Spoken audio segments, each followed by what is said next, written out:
Hello everyone. Vizag సమ్మిట్లో అనేక కంపెనీలు రావటం జరుగుతుంది. అయితే ఇప్పుడు దానికి జగన్మోహన్ రెడ్డి గారు నేను గతంలోనే తీసుకొచ్చా అన్నట్లు కూడా వ్యాఖ్యానిస్తున్నారు. సో వీటిని ఎలా చూడొచ్చు, ఇదే అంశం మీద విశ్లేషణ తీసుకునే ప్రయత్నం చేద్దాం. ప్రస్తుతం మనతో జర్నలిస్ట్ సిఎస్ రావు గారు ఉన్నారు. వెల్కమ్ చెప్దాం. Hello sir. Hello. Yes sir, Jaganmohan Reddy గారు గతంలోనే తీసుకొచ్చా అంటున్నారు, ఎలా చూడొచ్చు వీటిని? ఇప్పుడు జగన్మోహన్ రెడ్డి గారు గూగుల్ డేటా సెంటర్ తీసుకొచ్చిన అది నాదే, నేను ఆల్రెడీ మాట్లాడాను, ఆదాని తోటి ఒప్పందం కుదుర్చుకున్నాను అని చెప్పి చెప్తున్నారు. వైజాగ్ లో అక్కడ గూగుల్ ఏఐ డేటా సెంటర్ తీసుకొస్తాయి. తర్వాత రీన్యూ అనేటువంటి గ్రీన్ ఎనర్జీ కంపెనీని తీసుకొస్తే 82,000 కోట్లతో ఒప్పందం కుదుర్చుకుంటే అది నేనే అని చెప్పి చెప్తున్నారు. ఇప్పుడు వైజాగ్ లో జరుగుతున్నటువంటి పారిశ్రామిక సదస్సులో తొలి రోజే 13 లక్షల కోట్ల విలువైనటువంటి ఒప్పందాలు జరిగినాయి. సుమారుగా దాదాపుగా 8 లక్షల ఉద్యోగాలు ఒక ఫస్ట్ డేనే కుదిరినటువంటి ఒప్పందాలకు సంబంధించి వస్తాయని చెప్పి ఎక్స్పెక్ట్ చేస్తున్నారు. ఓకే. సో ఇప్పుడు ఆ సదస్సు చూసిన తర్వాత గతంలో ఎప్పుడూ లేని విధంగా ఈసారి అక్కడ ల్యాండ్ అవుతున్నాయి. ఒకసారి ఒప్పందం కుదిరితే ఇమీడియట్ గా దానికి సంబంధించిన కంపెనీలు ల్యాండ్ అవుతున్నాయి. ల్యాండ్ అయ్యేలాగే జీవోలు ఇస్తున్నారు. ఇక్కడ ఒప్పందం ఓకే కావటం, ఇక్కడ జీవో ఇవ్వటం, ఇంత స్పీడ్ గా జరుగుతుంది. That is speed of doing business. గతంలో ఈజ్ ఆఫ్ డూయింగ్ బిజినెస్ ఉండేది, సింగిల్ విండో సిస్టమ్ ద్వారా దాన్ని ఇస్తూ ఉండేవాళ్ళు. అయినప్పటికీ కొంత లేట్ అయ్యేది. కానీ ఇప్పుడు అలా లేదు. జస్ట్ ఇక్కడ ఒప్పందాలు కుదుర్చుకోవటం, ఇక్కడ జీవోలు ఇవ్వటం. ఒక్క డే 1 లో చంద్రబాబు నాయుడు గారి చేతుల మీదుగా 43 కంపెనీలు సుమారుగా ఒప్పందాలు కుదుర్చుకున్నాయి. అలాగే మంత్రులు ఇతరత్ర వాళ్ళ చేత దాదాపు 243 ఏమో కంపెనీలు కుదుర్చుకున్నాయి. కలిసి దాదాపు 300 పైచిలకు కంపెనీలకు ఎంఓయూ కుదుర్చుకున్నాయి. వాటిల్లో స్పేస్ సిటీ, తిరుపతిలో స్పేస్ సిటీ కోసం, అలాగే డ్రోన్ సిటీ, కర్నూలులో డ్రోన్ సిటీ, వీటికి సంబంధించిన ఒప్పందాలు జరిగాయి. ఈ ఒప్పందాలు జరిగినటువంటి క్రమంలో అక్కడ ఈ వచ్చినటువంటి కంపెనీల్లో సగం మేమే తీసుకొచ్చాం అనే యాంగిల్లో ఫోకస్ చేసుకుంటున్నారు జగన్మోహన్ రెడ్డి గారు. ఓకే. ఎప్పుడు చేసుకుంటున్నారు ఆయన? ఇప్పుడు వైజాగ్ లో అక్కడ సదస్సు జరుగుతుంది. ఆ సదస్సు జరుగుతుంటే జనరల్ గా ఏం చేయాలి? రాష్ట్రం యొక్క ప్రయోజనాలు నిజంగా మీరు ఆశిస్తే, రాష్ట్రం యొక్క ప్రయోజనాలు నెరవేరాలి అనుకుంటే చేయాల్సింది ఏంటి? క్లియర్ గా వాళ్ళకు పరిచయాలు ఉంటే కనుక వాళ్ళు కూడా ఇండస్ట్రీస్ని తీసుకురావాలి, ఒప్పందాలు కుదర్చాలి. రాజకీయాలు వేరు. ఎలక్షన్లు వచ్చినప్పుడు రాజకీయాలు చేసుకుంటారు, ఒకరికి ఆరోపణలు చేసుకుంటారు, వాళ్ళ పాలసీని వీళ్ళు తప్పుపడతారు, వీళ్ళ పాలసీని వాళ్ళు తప్పుపడతారు, అది వేరే విషయం. కానీ ఎలక్షన్స్ అయిపోయిన తర్వాత ప్రతిపక్షం చేయాల్సింది ఏంటి? అధికార పక్షం ఏదైనా తప్పులు చేస్తుంటే, లేదంటే అధికార పక్షం కంటే మెరుగైనటువంటి విధంగా రాష్ట్ర అభివృద్ధి కోసం కనుక అవకాశాలు ఉంటే వాటిని చూపించాలి. ఇప్పుడు జగన్మోహన్ రెడ్డి గారు ఏం చేస్తున్నారు? వచ్చినటువంటి కంపెనీలు, ఎంఓఎల్ కుదుర్చుకున్న కంపెనీలు, ఆల్రెడీ మేము ఎంఓఎల్ కుదుర్చుకున్నటువంటి కంపెనీలు అనేవి ఇప్పుడు కొత్తగా తీసుకొస్తున్న ఏం లేదు అనేటువంటి యాంగిల్లో మాట్లాడుతున్నారు. ఎప్పుడు మాట్లాడారు ఆయన? మంగళవారం రోజు మాట్లాడారు. జనరల్ గా మంగళవారం వస్తారు, మంగళవారం మధ్యాహ్నానికి వచ్చి బుధవారం మధ్యాహ్నానికి వెళ్ళిపోతుంటారు. ఆయన మొన్న వచ్చి మరుసటి రోజు సదస్సు ఉంటే ఆ ముందు రోజు మెడికల్ కాలేజీకి సంబంధించినటువంటి ఉద్యమం, ఒక నిరసన కార్యక్రమాలు చేపట్టాలని చెప్పేసి ఆయన పిలుపునిచ్చారు. రాష్ట్రంలో ఒక శుభకార్యం జరుగుతుంది, రాష్ట్రానికి మేలు చేసిన పారిశ్రామిక సదస్సు జరుగుతుంది. ఆ టైంలో చేయాల్సింది ఏంది? ఆ ముందు కానీ ఆ తర్వాత కానీ చేయాల్సింది ఏంటి? ఆ పారిశ్రామికవేత్తలకు సంబంధించినటువంటి సదస్సుని వీలున్నంత వరకు సక్సెస్ చేయాలని కోరుకోవాలి, రాష్ట్ర ప్రయోజనాలు ఆశిస్తే కనుక.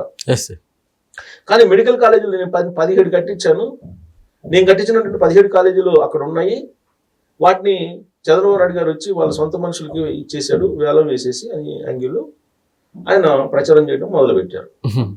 ప్రచారం చేయడం మొదలుపెట్టి ఏం చేశారు? ప్రచారం చేసి ఇప్పుడు అక్కడ ఉండేది ఆయన కట్టిన 17 కాలేజీలకు సంబంధించిన పరిపాలన అనుమతులు తీసుకొచ్చారని చెప్తున్నారు. కానీ కన్స్ట్రక్షన్ జరిగిందంటే 5 కాలేజీల్లో జరిగింది. ఈ 5 కాలేజీలు ఏం జరిగింది? 5 కాలేజీల్లో కూడా ప్రైవేట్ కాలేజీల్లో ఏ విధంగా అయితే ఫీజులు వసూలు చేస్తున్నారో అదే ఫీజులు అక్కడ వసూలు చేస్తున్నారు. అక్కడ కూడా A category, B category, C category అనేది పెట్టారు. మరి వాటిని ప్రైవేట్ కాలేజీలు అనాలా, లేదంటే ప్రభుత్వ కాలేజీలు అనాలా?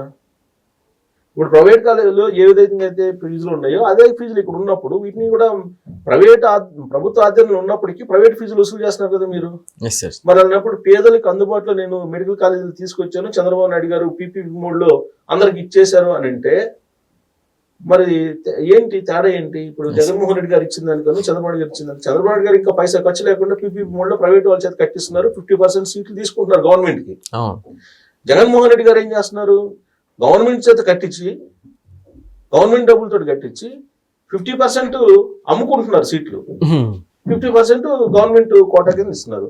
దానికి దీనికి తేడా ఏంటి? గవర్నమెంట్ పెట్టలేదు డబ్బులు, జగన్మోహన్ రెడ్డి గారు ఏమో ప్రైవేట్ వాళ్ళకి ఇచ్చి ప్రైవేట్ చేత పెట్టిస్తున్నారు. 50% సీట్లు జగన్మోహన్ రెడ్డి గారు ఎన్ని సీట్లు అయితే ఇస్తానన్నారు గవర్నమెంట్ కోటా నుంచి అన్ని సీట్లు ఇప్పుడు కూడా వస్తున్నాయి కదా. సింపుల్ గా చెప్పాలంటే సరే ఫీజులు బి కేటగిరీ సి కేటగిరీ అనేది భారీగా ఉన్నాయి ఆయన కట్టినటువంటి 5 కాలేజీల్లో కూడా. మరి ఇక్కడ తేడా ఏంటి? దానికి పెద్ద ఎత్తున నిరసన కార్యక్రమంలో అవి చేసేసి పారిశ్రామికవేత్తలు జరుగుతున్నటువంటి సమయంలో ఈ కార్యక్రమం చేసి ఒక స్టేట్మెంట్ ఇచ్చి మళ్ళీ బెంగళూరు వెళ్ళిపోయాడు ఆయన. మరి దీన్ని ఏమంటారు?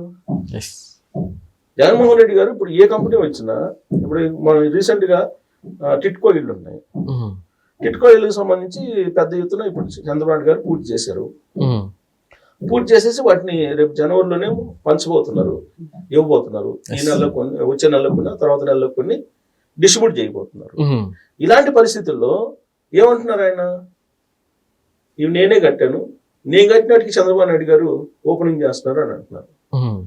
2014 నుంచి 19 వరకు చంద్రబాబు నాయుడు గారు కట్టినటువంటి టిట్కో ఇళ్ళు ఏవైతే ఉన్నాయో వాటికి కలర్లు మార్చుకున్నారు కదా. వచ్చిన తర్వాత వైసీపీ కలర్లు వేయటానికి ఖర్చు పెట్టారు కదా. ఆ పోనీ అవి అన్నీ ఇచ్చారా? అవి ఇవ్వలేదు కదా. అలాగే రాజధాని ప్రాంతంలో అధికారులకి కట్టించినటువంటి భవనాలు ఏదైతే ఉన్నాయో వాటిని అర్ధాంతరంగా అక్కడే పెట్టేశారు కదా. వాటిని పూర్తి చేయలేదు కదా, వాటిని పూర్తి చేయలేదు. సో అర్ధాంతరంగా పెట్టారు. ఇప్పుడు చంద్రబాబు నాయుడు గారు వచ్చి అటు పూర్తి చేస్తున్నారు. రేపు డిసెంబర్ కల్లా అయిపోతుంది, జనవరి 1 కల్లా కంప్లీట్ అయిపోతుంది. అవి అధికారులకి, గ్రూప్ 1 ఆఫీసర్స్ కి, ఐఏఎస్లకి, ఐపీఎస్లకి క్వార్టర్స్ అన్నీ అయిపోతుంది. మరి గవర్నమెంట్ అనేది ప్రజలకు సంబంధించినట్టు గవర్నమెంట్, దానికి ఒక పెద్దగా మీరు ఉండండి అని చెప్పేసి ప్రజలు తీర్పిస్తారు ఎన్నికల్లో. ఇప్పుడు చంద్రబాబు గారు ఉన్నారు, గతంలో ఎవరున్నారు? జగన్మోహన్ రెడ్డి గారు ఉన్నారు. జగన్మోహన్ రెడ్డి గారి జేబులో నుంచో లేదా చంద్రబాబు గారి జేబులో నుంచో తీయరు. ప్రజల జబ్బులే, ప్రజలకి, ప్రజల ఆస్తులకి, ప్రజల డబ్బులకి రక్షణగా ఉంటారు వాళ్ళు, అంతే. రక్షణగా ఉండాల్సినటువంటి వాళ్ళు ఏం చేస్తున్నారు? 2019 నుంచి 2024 వరకు జగన్మోహన్ రెడ్డి గారు ఆయన రక్షణగా లేకుండా ల్యాండ్, మైనింగ్, లిక్కరు, ఈ విధంగా ఎన్ని చేశారో మన అందరికి ఇప్పుడు ఆరోపణలు వస్తున్నాయి. ప్రభుత్వం బయట పెడుతుంది కదా. తిరుమల తిరుపతి దేవస్థానంలో ఏం చేశారు, నెయ్యి విషయంలో, పరకాని విషయంలో ఏం చేశారు, ఇవన్నీ ఒక్కొక్కటి బయటకు వస్తున్నాయి. రక్షణగా ఉన్నామని చెప్పి నేను మీకు రక్షకుడుగా ఉండండి మీరు అని చెప్పి మీకు అధికారం ఇస్తే, ఒక ఛాన్స్ అని చెప్పి ప్రజలు నమ్మితే, ఒక ఛాన్స్ ఇస్తే మీరు చేసిన ఏంటి అనేది ఒక్కొక్కటి బయటకు వస్తున్నాయి కదా. సో కాబట్టి చంద్రబాబు నాయుడు గారు గతంలో ఫౌండేషన్ వేసి తర్వాత గవర్నమెంట్ కట్టినా, లేదా జగన్మోహన్ రెడ్డి గారు ఫౌండేషన్ వేసిన వాటిని ఇప్పుడు చంద్రబాబు నాయుడు గారు కట్టినా అవి ప్రభుత్వాన్ని, నా హయాంలో నేను కట్టాను అంటే ఈయన సొంతగా డబ్బులు తీసుకొచ్చి కట్టారు ఏంటి? కట్టలేదు కదా. గవర్నమెంట్, తెలుగుదేశం పార్టీ గవర్నమెంట్, లేదంటే గవర్నమెంట్ అనేది ఒకటే, కాకపోతే దానికి పార్టీల పరంగా ఉంటుంది కాబట్టి ఆ పార్టీ గెలిస్తే ఆ పార్టీ గవర్నమెంట్ అంటారు, ఈ పార్టీ గెలిస్తే ఈ పార్టీ గవర్నమెంట్ అంటారు. సో కాబట్టి ఇప్పుడు ఒక ఆన్గోయింగ్, ఇప్పుడు జగన్మోహన్ రెడ్డి, చంద్రబాబు నాయుడు గారు కట్టించిన ప్రజావేదికని కూల్చేశారు జగన్మోహన్ రెడ్డి గారు వచ్చిన తర్వాత. జగన్మోహన్ రెడ్డి గారు కట్టించాడు కాబట్టి కూల్చేస్తానని చెప్పి అన్నదిగా చంద్రబాబు నాయుడు గారు. వాటిని ఇంకా పూర్తి చేసేసి మెరుగైనటువంటి స్థితిలో తీసుకొచ్చి ప్రజలకు ఇస్తున్నారు, ప్రజలకు అంకితం చేస్తున్నారు. జగన్మోహన్ రెడ్డి గారు ఏం చేశారు? చంద్రబాబు నాయుడు గారు రాజధాని కట్టారు కాబట్టి రాజధాని శ్మశానం, దాన్ని ఏడాది చేయాలి. ప్రజావేదిక కట్టారు కాబట్టి దాన్ని కూల్ చేయాలి. ఇది కదా చేసింది. సో ఇప్పుడు పారిశ్రామికవేత్తల సదస్సు జరుగుతుంటే ఆ పారిశ్రామికవేత్తల సదస్సు ఇంకా మెరుగ్గా ఏ విధంగా జరగాలో, మెరుగైనటువంటి పెట్టుబడులు ఏ విధంగా తీసుకురావాలో, ఇంకేదన్నా ఆయనకి నెట్వర్క్ ఉంటే ఆ నెట్వర్క్ ద్వారా వైజాగ్ పంపించి మీరు కూడా వర్మోలు కుదుర్చుకొని మీరు రాష్ట్రానికి రండి, ఆంధ్రప్రదేశ్లో వనరులు ఉన్నాయి, తీర ప్రాంతం చాలా ఉంది అని చెప్పి చెప్పాలి ఆయన. అలా కాకుండా చంద్రబాబు నాయుడు గారు ఏది తీసుకొచ్చినా అది నేనే తీసుకొచ్చాను, అది గతంలో నేనే మాట్లాడచ్చు. 2014 నుంచి 19 వరకు 3 సార్లు పారిశ్రామికవేత్తల సదస్సులు పెట్టారు చంద్రబాబు నాయుడు గారు.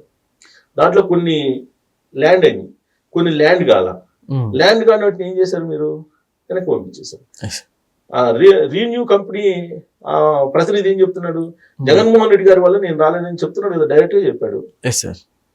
తర్వాత సుందర్ పిచ్చై గూగుల్ ఏం చెప్తున్నారు, చంద్రబాబు నాయుడు గారు లోకేష్ గారు ఇనిషియేటివ్ తీసుకున్నారు, సెంట్రల్ గవర్నమెంట్ కి సంబంధించిన చట్టాలను కూడా మార్చేలాగా వాళ్ళు లైజనింగ్ చేశారు, మార్చేశారు, అందుకే నేను వైజాగ్లో గూగుల్ ఏఐ సెంటర్ పెడుతున్నా అని చెప్పారు కదా. సుందర్ పిచ్చై చెబుతున్నారు, ఇక్కడ రీన్యూ ప్రతినిధి కూడా చెప్తున్నారు. ఆయన ఆ రెండు నాయ అంటాడు జగన్మోహన్ రెడ్డి గారు. కాదు అని చెప్పి వాళ్ళే చెబుతున్నారు, కాదు చంద్రబాబు గారి వాళ్ళు లోకేష్ గారి వాళ్ళు వచ్చామని, మేము నరేంద్ర మోడీ గారు సహకరించారని వాళ్ళు చెబుతున్నారు. జగన్మోహన్ రెడ్డి గారు ఏం చెప్తారు, నా వాళ్ళే అని చెబుతున్నారు. సరే చెప్పుకుంటే చెప్పుకోవచ్చు, కానీ చెడగొట్టకుండా బెటర్. ఇప్పుడు వచ్చిన కంపెనీలని మీరు చెడగొట్టకుండా, మెయిల్స్ పెట్టకుండా మీరు రావద్దని చెప్పుకుంటే చాలు. Okay okay sir, thank you.